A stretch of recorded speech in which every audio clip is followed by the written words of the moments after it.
In the previous video, we drew handwritten scatter plots to show how a data point's position tell us whether someone like or don't like that point, such as a stock. We then drew a handwritten decision boundary or decision surface that separates the data points into two specific classes. For example, on one side of the boundary, data points are buy points or points that we like, and on the other side, data points represents points or stocks that we don't like or don't buy. We used a very simplified example and easily found a space to draw a separating line that creates two hyperplanes. The usefulness of creating two hyperplanes or two areas within one graph is the next time when there is a new point in that plot, we can easily predict whether it is in a buy or don't buy area, like or don't like data point by just looking at its location in the hyperplane. You would agree with me that in reality, things are not that simple. For example, how would you find the decision boundary for this scatter plot? We like all these green points and all the red ones are that we don't like. For clarity, I have represented our preferences of like and don't like with 0 and 1 here in the legend. That is a machine learning way of showing text into digits.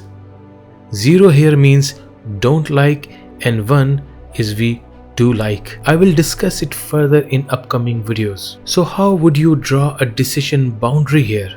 You can argue that we can draw a straight line or also called linear decision boundary here. But you will miss these points or maybe a horizontal line here. This is how the machine learning algorithm transformed it. Let me give you another scatter plot. Now try to create a decision boundary for this.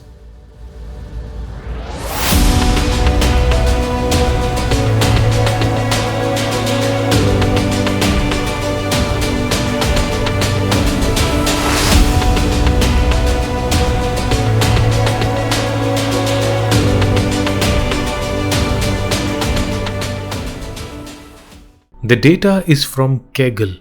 It includes the age and estimated salary of the user. The green points indicate whether the particular user with age and estimated salary have bought the product, or red if not, by viewing the social ads of the product. Clearly, it is tough to draw a decision boundary or create decision surface. Machine learning created a decision boundary for us in a few seconds. You don't need to create a scatter plot every time you are dealing with machine learning. The reason for showing you these scatter plots is that they visually explain how supervised machine learning works for classification type problems and draw a decision boundary. These classification type machine learning algorithms are very useful and have a great importance in real life. It is up to you how you can apply it in your situation. It is now time to show you how to use classification type machine learning using the most popular machine learning library written in Python, and that is Scikit-learn or Sklearn. The benefit of using a library is that you don't have to reinvent the wheel and create the code from scratch. Someone already has done the heavy lifting for you by designing and writing Python algorithms and making them available for you to use it for free. Let's find the library and its documentation on Google. The name of the library is Scikit-learn, which is often abbreviated Scikit-learn.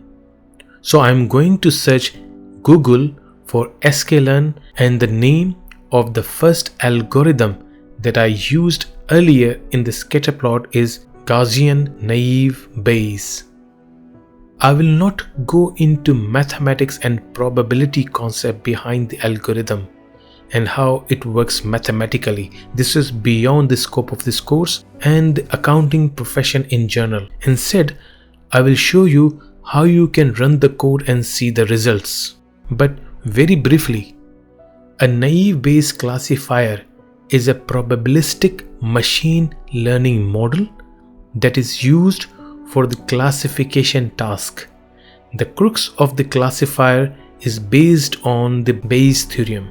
Using Bayes theorem, we can find the probability of A happening given that B has occurred. Here, B is the evidence and A is the hypothesis. The assumption made here is that the predictor's features are independent. That is, the presence of one particular feature does not affect the other feature. Hence, it is called naive. For example, what is the possibility of playing golf game provided that expected weather conditions are hot weather, rainy, humidity is high and not windy? There is a nice article if you are interested in more details. Link is in the description. Now coming back to the code. So this is the algorithm we are looking for, and this is its documentation page. The good thing about Scikit-learn is it provides examples of code of how to use it in Python. So here is something that is just very simple. There are only few lines here that are really important. And this is where the real meat starts, is with this import statement. And if you have programmed in Python before, you are already well aware of import statements. This is the way that you bring in external modules into the code that you are writing, so that you don't have to completely re-implement everything every time. You can use code that someone else has already written. So we say from scikit-learn.naive_Bayes going to import Gaussian NB. The next thing that we are going to do is to create a classifier variable. This will be used to create and store the classifier. So classifier equals Gaussian NB. If you miss import statement, then this line is going to throw an error.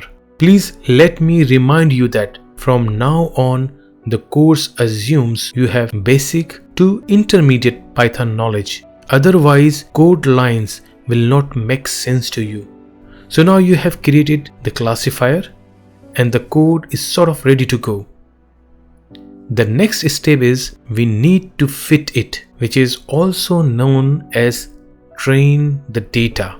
This is where we actually give it the training data and it learns the pattern. In this Scikit-learn example, there are two variables, x and y represents the data. X represents the features and y is for labels.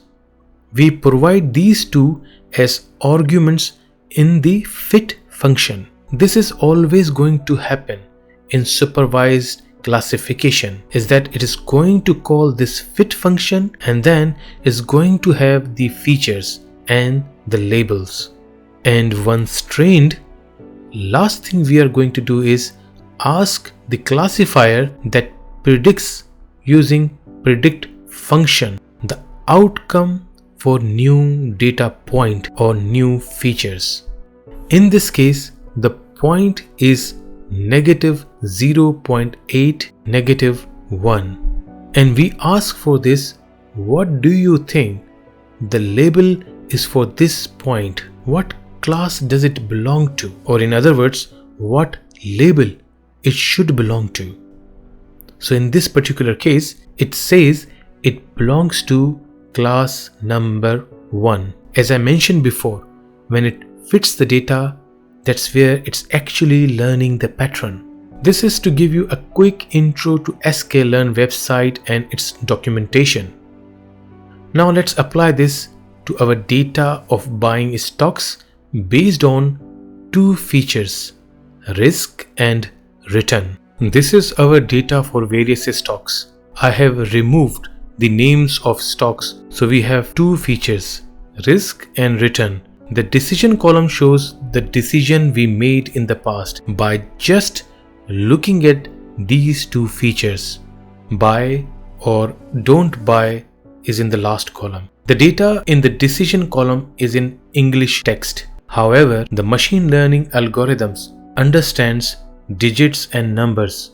Therefore, I created another column, name, number, which is the conversion of these decision in the number or digit format. 0 is for don't buy and 1 is for buy. So if you see 1, you know that it is buy and 0 for don't buy.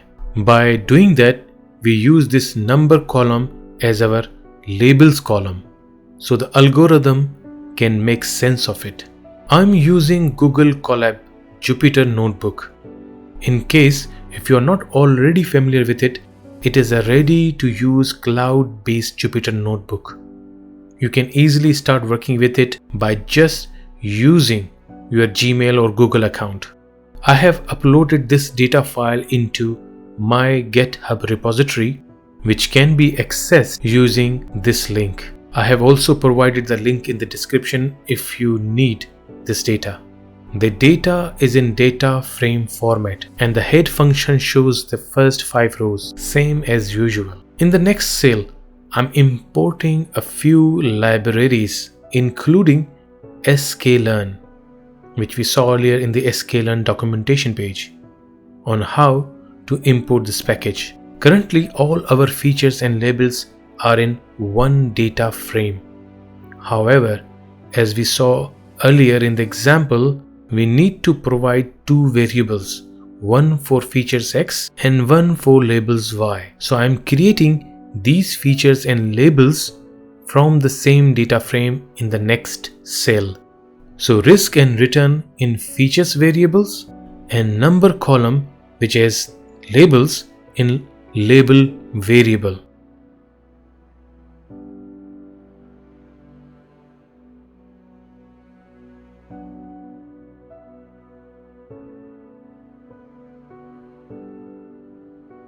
In the next cell, let's train the data using the fit function, and I have provided two variables as arguments. Let's run it.